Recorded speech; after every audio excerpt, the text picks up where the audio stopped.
Sometimes, as in Cody's wildflower scarf, for example, you might not want to have exactly the same size square built upon the first square that you have.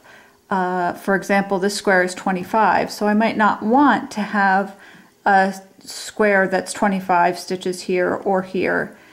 I might want to have one that's 25 stitches but starts in the middle and is up here a little bit offset for more of a patchwork type look. So that's what I'm going to show you how to do now.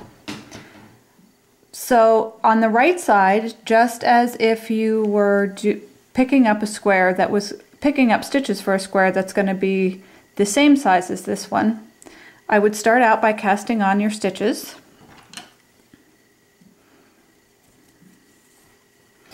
And we're going to just pretend that the square we want to make is half the size of the square that we already have.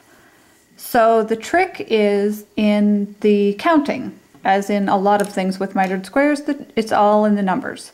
So this is a 25 stitch square, just like the other samples, and so I have 12 slip stitches up here, starting right down here at the bottom, ending right up here at the one that's strangling the live stitch.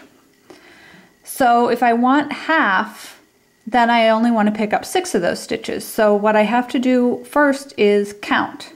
It's easy if I want to pick up the first 6 stitches and go from there, but if I want to pick up this second set and build my square up here, then I have to be sure to count the right number so that I can come back and work with these sometime later.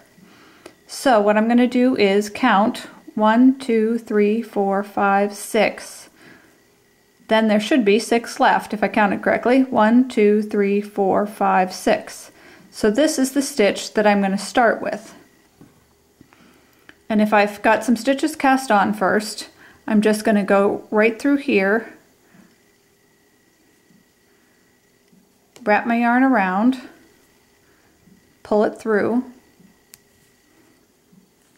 make sure that tail's out of the way, and continue up just like I had showed you in building a square on the right.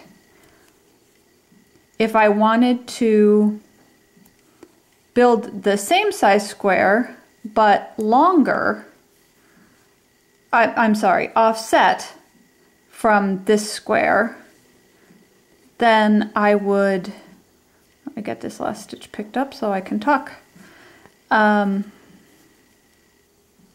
I would then have to cast on some more stitches. So if I picked up 6 and I wanted a square that was 25 long, I'd have to pick up another 6 in order to get that square. If I want to do it on the left-hand side, I'll just take this out so I can show you.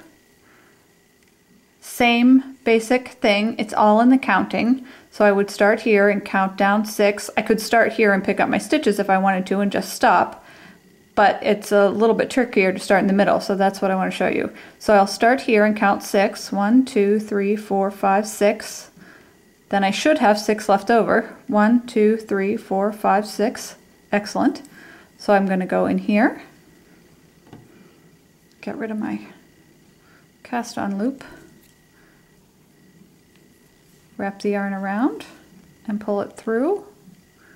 Whoops, hold on to both ends so you can actually pull the stitch through. Continue down there until I have 6 stitches picked up. Now on this side I would, because I have the little nub at the end here, I would pick that up and that would be my center stitch. So I have 6 and then I'll pick this little nub up here, if I can get hold of it. And that would be my center stitch. Then I'll turn, like the video of picking up a square on the left, I would turn this, cast on 6 more stitches, and I would have a square that is 13 stitches wide that would be half the size of this square here.